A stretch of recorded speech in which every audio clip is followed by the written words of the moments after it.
Thanks. We are undeniably in the middle of a number of simultaneous environmental crises. We know for certain from reports by expert scientists, part of, for example, the Intergovernmental Panel on Climate Change. Their latest report, released again last year and again this year, confirmed that humans are unequivocally having an enormous impact on the world's climate, which will lead to devastating impacts around the world. Simultaneously, another group of scientists, part of the Intergovernmental Panel that works on the Convention for Biological Diversity, they published a report called IPBES that made similarly optimistic predictions about what we're going to do to the world's biodiversity. And these aren't new bits of information for us, right? I mean, scientists have been speaking about climate change credibly for 4 decades now. Politicians have nominally been listening and recognizing, and we have been making policy. But it's clearly not working, right? It's just not good enough. We know that despite our greatest efforts, we're not bending that curve on emissions like we should be. So it's not going fast enough. There is some good news. Recent reports from colleagues of mine at LSE and other places have shown that existing policies on climate change have prevented emissions the scale of the current greenhouse gas emissions from the US from being emitted into the atmosphere, which is great. But that is nowhere near enough. So we have to do better. Now, in my job, I'm the director of policy at the Grantham Institute at Imperial College. I get to speak to a range of different people who want to make a difference to the environment around them. I get to speak to citizens, I get to speak to businesses, and I get to speak to policymakers. And I have interesting and different conversations with all those people. I speak to individuals, and they tell me, and I know that they care passionately about doing something about this issue. In fact, most people in the UK do. But they don't believe that they themselves can make an individual difference. I hear things like, I'd like to do more, but I can't. If only the right policies were in place, then I would do it. But I can't do it right now. And then I speak to business people. There are some really proactive large businesses who want to do more on climate, but then they say, I can't do as much as I would like to do because if I do it and my competitors don't, then I'll be in trouble. If only policymakers would do something first, then it would be fine. And then you hear from the policymakers, well, you know, it's really not for us to tell other people what to do. Because, you know, quite frankly, I can't do it if business isn't ready to do it. And you know what? If I'm a politician, I'm not going to do it if the people who vote for me aren't indicating that they're interested. So then we're stuck, right? We've got the 3 main constituent acting groups all caught in a deadlock. So what we need to see is something more like a sort of delicate, beautiful dance. And I am not an artist, and I'm not now going to break out into a dance. But we need a coordinated set of activity where each of those actors are bold enough to take a step in the right direction, and then they all move together. So what I'm going to talk to you about now is 3 different kinds of policies that are quite common. They're categories of policies, really. I'm going to tell you a little bit about how they've been used for climate so far, but also how they can be used better. And hopefully there's something all of you can take away from what I'm saying about how you can engage with policy to help us do better. So the first kind of policy area I want to talk about is standards and regulations.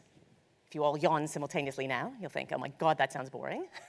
But actually, there's a real purpose. What are standards and regulations? They're the things that tell you how you should build your house. They're the things that tell you how a light bulb should operate. They're the things that tell you how fuel efficient your car should be. These are really important because the gradual winding up, dialing up of standards can help a whole load of technologies that are already out there, inventions that are ready to go, gradually find their place on the marketplace, automatically find their place. And importantly, it enables those citizens I was talking about who want to be able to take action to just automatically be taking action. You know what? The next house they move into will have a little bit of better standards. And the next time they go to a hardware store to buy some equipment, it will function a little bit better for the environment. Or if they're thinking about doing an extension on their house, that's great, because the planning permission they get will follow a set of standards that will deliver a lower energy home for them. So that's all great. And so it's a really important set of regulation. It's also good for another reason, in that most people think it's boring, so they don't pay very much attention to it. It's not likely to be subject to sort of unnecessary wars over policy areas, where other more prominent policy suffers from this. So to give you an example, one of the biggest sources of emission savings, particularly in the US, have come from incrementally improving fuel efficiency standards for cars. So these are really important policy areas. So what's wrong? What's the problem here? What could we do better? So I'd say there's a few things we can do with standards to push them forward further, faster. First of all, I would like policymakers to believe that people want good quality standards, want to see good infrastructure. So if you're a citizen, let your policymakers know it matters to you to see high quality, good standard homes, high environmental quality in the things that you're purchasing, that you're happy for that to be the basic baseline. Because public opinion needs to go through when standards are improved. But really what I want to see is standards that are really, really ambitious. So examples of these are standards that go all the way. That's the UK saying that we're going to have no more cars with internal combustion engines sold after a certain date. That's actually a standard. It's an enormously high standard, and it's really important because what happened with that was all of the vehicle manufacturers in the UK are suddenly producing electric vehicles because they know that that's the baseline, that's the standard. And then they can diversify amongst that area. And then what's that led to? Lots of people who are able to buy new vehicles, putting those new vehicles in place. That's resulted in a great flourishing of new innovators who have ideas about how to put effective charging points in. A whole new innovation community has grown up around that. So standards can be really stimulating and really ambitious. So we need to do more than just using standards as an incremental tool. Okay, so let's talk about something else. I said first standards. Second of all, market instruments. All right, so what's a market instrument? A market instrument does something different. A market instrument recognizes that, as Lord Stern said in the Stern Review in 2006, climate change is the biggest market failure we've experienced so far. That means that the current markets, as we have now, are not going to just automatically deliver solutions to climate change. But we can use the dynamism of the markets, the fact that the markets are the baseload of how our economy functions. We can capture that. I kind of think about it like you see a comet go across the sky and you like grab onto it. And we can use it to energize our journey. So how can we do that? Well, a good example of this is actual market creation. So in the early 2000s, the first international agreement on climate change that included emissions reductions commitment was struck. And in that agreement, the world's wealthiest countries had agreed to targets that they would achieve of emissions reductions.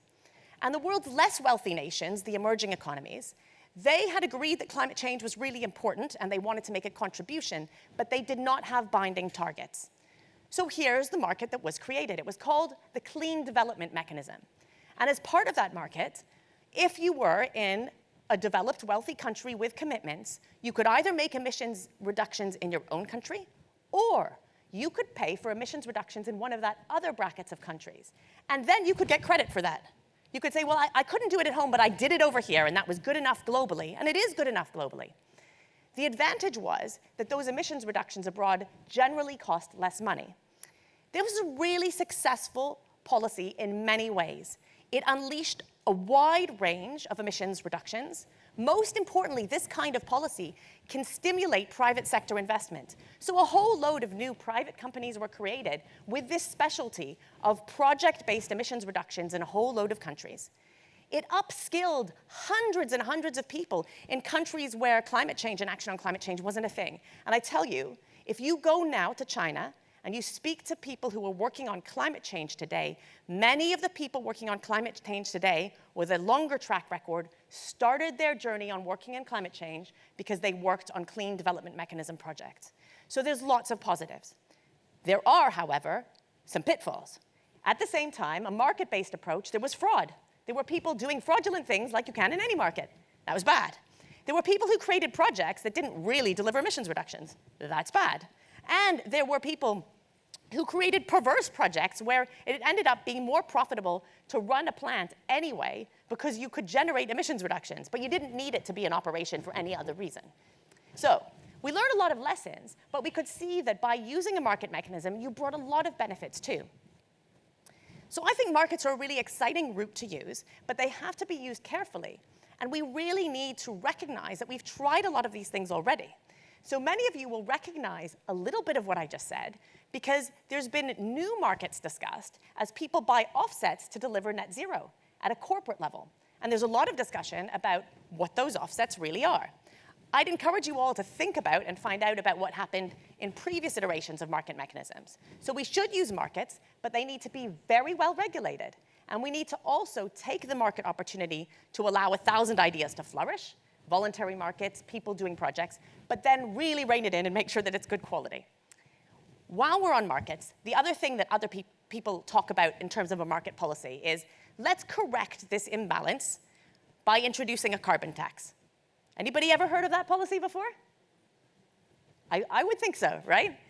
What I would say is that carbon tax is just one tool amongst many, and it fits and operates in this very specific space.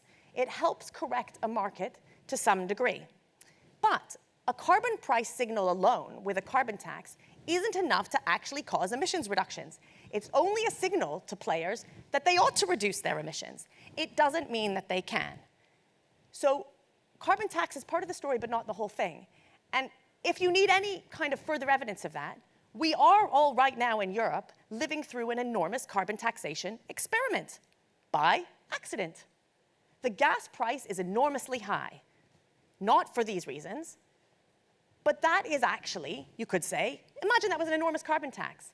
And what have we seen as the impact? Is the impact an immediate reduction in greenhouse gas emissions? Was the impact an immediate investment in energy efficiency in homes, like it should have been?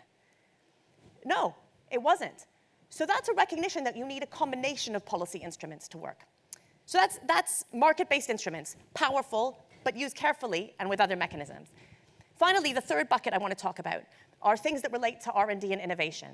So you can introduce standards or encourage decisions through a carbon price, a carbon tax, or markets if those solutions are already ready to go. But then there are some areas like aviation, heavy industry, you heard about that earlier, where there are some places where we still need some new technology. So for that, we need to support innovators, research and development. We need to make sure that we have the infrastructure that helps us maybe deliver some of those solutions. And in general, those kind of things require a bit of extra support. So we have universities who act very actively on this. We have government schemes to encourage these things. But then what comes next is the need to scale up those innovations. And I call out to you in the room to think about how can you support people like the speaker we just heard to scale up their innovations so that they can deliver enough to make an impact. So just to recap, policy is important. We need to do better on policy than we have before. And there are a range of different policy instruments that can be useful, right? There's regulation and standards, market mechanisms, and innovation R&D, and a whole load of supporting structures. But what does that mean for you in the room? I would say a few things. You have the chance to influence this policy environment and work within it. Don't be one of those players who feels caught in the deadlock. Identify which of the policy areas could help you, could make a difference to you, whether that's your business or otherwise, and advocate for it. If you work in a company and you're in charge of your own company's emissions or sustainability performance, you can test policies in your own business. In the early 2000s, when there was discussion of the introduction of an emissions trading system in the UK and in Europe, there was actually a test. There was a test little UK emissions trading scheme run in the early 2000s with about 30 or 40 corporate players who had a go. They invented something. The actual system that was put in place was quite different, but it was based on the lessons learned from that experimentation. There's also a concept of the social cost of carbon. That's a way to help make better decisions by adding on this cost of carbon to decisions you make. One company, it was Shell actually, used the social cost of carbon within its own company in making decisions, at least part of its company, as a way to just experiment. Does this work? So you are able to test policies in your own context and then tell everyone what you learned. Then advocate for it. So what I'm asking you to do is recognize that policy is important, yes, but play your role in responding to policy effectively and helping innovate, test, and deliver new policy. Thank you.